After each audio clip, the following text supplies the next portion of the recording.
చక్కటి శుభోదయం మిత్రులారా. ఈరోజు మన మార్నింగ్ బ్రేక్ఫాస్ట్ వేడి వేడి పొంగలి. అలా జీడిపప్పులు దట్టించి మన కరివేపాకు వేసి చాలా హైజీనిక్గా మనం చేసుకున్నాం. నా సాగరంగా కాస్త ఆవకాయ. మార్నింగ్ పూట ఇలాంటి బ్రేక్ఫాస్ట్ కానీ తిన్నారంటే మన హెల్త్ చాలా బాగుంటుంది. ఓకే, నీకు పొంగల్ కావాలా? పెట్టాలి. ఇక్కడికి వచ్చి కాకరస్తుంది. నాకు ఒక ముద్ద పెట్టండి అని. మా దానికి ఒక ముద్ద పెట్టేమా, మీకు ఇంకా మంచి కంటెంట్ వస్తుంది, దగ్గరలో వస్తుంది. ఎమ్మీ అనొచ్చులో అదిరిపోద్ది ఛానల్లో.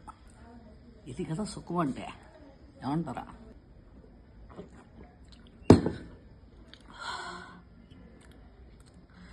ఎంజాయ్డ్ పండగ. యో